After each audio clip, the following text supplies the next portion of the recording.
নমস্কার দর্শক বন্ধুরা, ওয়েলকাম টু সম্পাস কিচেন। আজকে নিয়ে এসেছি খুবই সিম্পল আর easy Christmas special chocolate cake recipe, যা আমি বিস্কুট দিয়ে তৈরি করব, তাতে খরচাও হবে খুবই কম। তাহলে চলুন এই ক্রিসমাস কেক রেসিপিটা চটপট শুরু করি, আর ভালো লাগলে ঝটপট রেসিপিটা লাইক ও বন্ধুদের সাথে শেয়ার করে ফেলুন। সবার প্রথমে আমি নিয়ে নিয়েছি কিছু চকো চিপস বিস্কিট। এখানে আমি 7টা বিস্কিটের প্যাকেট নিয়েছি 5 টাকা দামের। এই প্রত্যেকটি প্যাকেটে কিন্তু 40 গ্রাম করে বিস্কিট আছে, অর্থাৎ আমি মোট 280 গ্রাম চকো চিপস বিস্কিট নিয়ে নিয়েছি। এবারে চলুন আমরা কেক তৈরি শুরু করব। মিক্সির একটা বড় জার নিয়ে তার মধ্যে আমি বিস্কিটের প্যাকেটগুলোকে খুলে খুলে বিস্কিটগুলো নিয়ে নেব।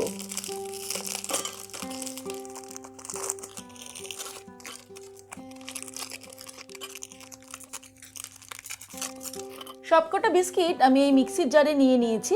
এবারে এগুলোকে আমি গুঁড়ো করে নেব। বিস্কিটগুলোকে আমি গুঁড়ো করে নিয়েছি, এবার এটাকে আমি একটু চেলে নেব।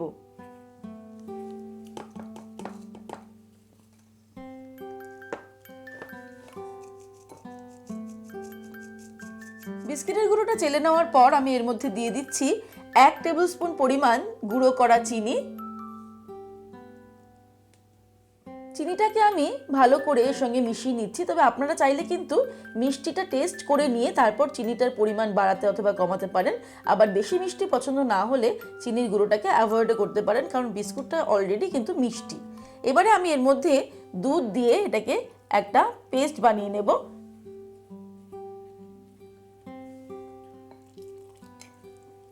কেক ব্যাটারটা আমরা সম্পূর্ণ দুধ দিয়ে কিন্তু তৈরি করছি।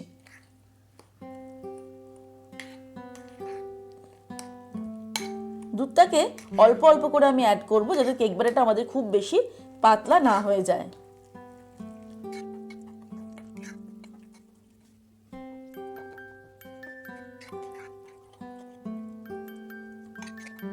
পৌনে 1 কাপ দুধ ব্যবহার করে আমি কেকের ব্যাটারটা তৈরি করে নিয়েছি। ভালো করে এটাকে একটুখানি মিশিয়ে নিয়েছি। এবারে আমি এর মধ্যে যেটা দেব সেটা হলো ইনো। আমরা অ্যাসিডিটি হলে যে ইনোটা খাই, সেই ইনোটা নিয়ে নিয়েছি আমি। ইনো আমি এর মধ্যে অ্যাড করে দেব 1 টিস্পুন। ইনোটা অ্যাড করার পরে আমি ভালো করে মিশিয়ে নিচ্ছি।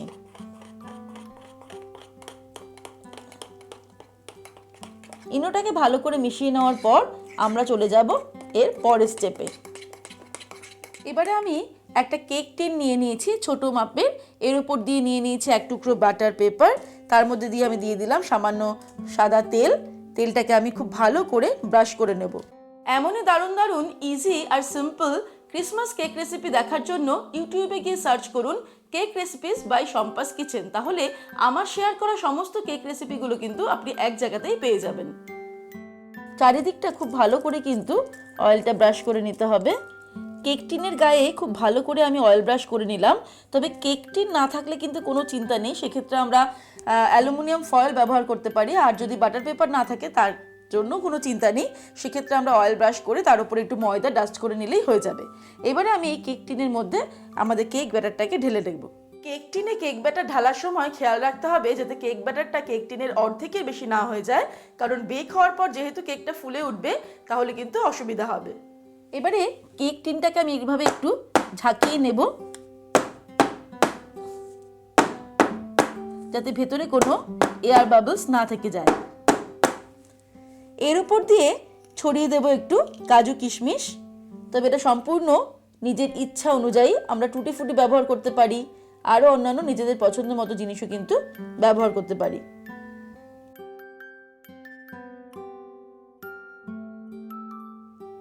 কাজু কিশমিশের সাথে সাথে এর উপর দিয়ে আর কিছু ছড়িয়ে দিচ্ছি চকো চিপস।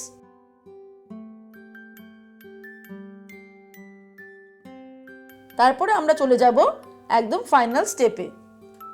এবারে ফাইনাল স্টেপে আমি একটা প্রেসার কুকারকে প্রিহিট করে নিয়েছি 5 মিনিটের জন্য। খুব হাই ফ্লেমে কিন্তু এটাকে প্রিহিট করে নিয়েছি। এর মধ্যে আমি একটা বসিয়ে দেব একটা র্যাক। খুব সাবধানে একটা র্যাক বসিয়ে দিলাম। প্রেসার কুকারে একটা হিট স্ট্যান্ড রেখে খুব সাবধানে আমি কেক টিনটাকে এর উপরে বসিয়ে দিলাম। তারপর আমি প্রেসার কুকারের ঢাকনা দিয়ে ঢেকে দেব। তবে খেয়াল রাখতে হবে প্রেসার কুকারে সিটি লাগানোর কোনো প্রয়োজন নেই। প্রেসার কুকারটাকে আমরা বন্ধ করে 45 মিনিট মিডিয়াম হিটে এটাকে বেক করব। 45 মিনিট পরে আমি ফিরে আসছি। 45 মিনিট হয়ে গেছে। এবারে আমি প্রেসার কুকারটা ওপেন করছি খুব সাবধানে।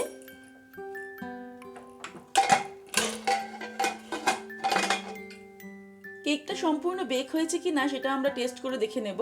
তার জন্য আমি একটা কাবাব কাঠি নিয়ে নিয়েছি। কাঠিটাকে সবার প্রথমে সাইডে, কেকের সাইডের দিকে আমি ঢুকিয়ে দিলাম। দেখতেই পাচ্ছেন যে কাঠিটা কিন্তু একদম পরিষ্কার বেরিয়ে এসেছে। আবার অন্য একটা দিকে ঢুকে দেখে নিচ্ছি, সেক্ষেত্রেও কিন্তু কাঠিটা একদম পরিষ্কার। সুতরাং কেকটা আমাদের একদম রেডি হয়ে গেছে। আমি ওভেনটাকে অফ করে দেব। এরপর আমরা কেকটাকে সম্পূর্ণ ঠান্ডা হতে দেব। তারপর আমরা এটাকে কেক টিন থেকে বার করব।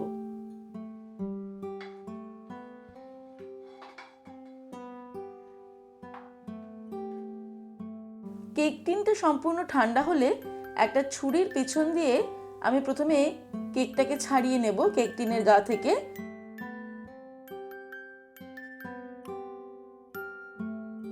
তারপর এটাকে আমরা ডিমোল্ড করার জন্য একটা প্লেট ওপর দিয়ে চাপা দিয়ে উল্টে দিয়ে কেক টিনটাকে সামান্য প্রেস করলেই কেকটা কিন্তু সুন্দর ডিমোল্ড হয়ে যাবে।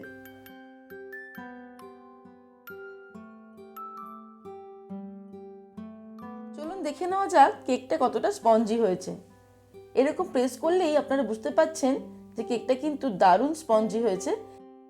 তাহলে দর্শক বন্ধুরা, কেমন লাগলো আজকের এই দারুণ টেস্টি আর কম খরচায় তৈরি বিস্কুট কেক রেসিপি? আমাকে কিন্তু অবশ্যই কমেন্ট সেকশনে কমেন্ট করে জানাতে ভুলবেন না। আগামী দিনে এমনই আরও দারুণ দারুণ রেসিপি আসতে চলেছে সম্পাস কিচেনে। তাই এখনো পর্যন্ত যারা চ্যানেলটিকে সাবস্ক্রাইব করেননি তারা অবশ্যই সম্পাস কিচেন সাবস্ক্রাইব করে নিন এবং বেল নোটিফিকেশনটা ক্লিক করে নেবেন। তাহলে আমি যখনই কোনো রেসিপি আপলোড করব আপনারা তার নোটিফিকেশনটা পেয়ে যাবেন। ভালো থাকবেন, সুস্থ থাকবেন। আমি আবার হাজির হব নতুন নতুন রেসিপির সঙ্গে। নমস্কার।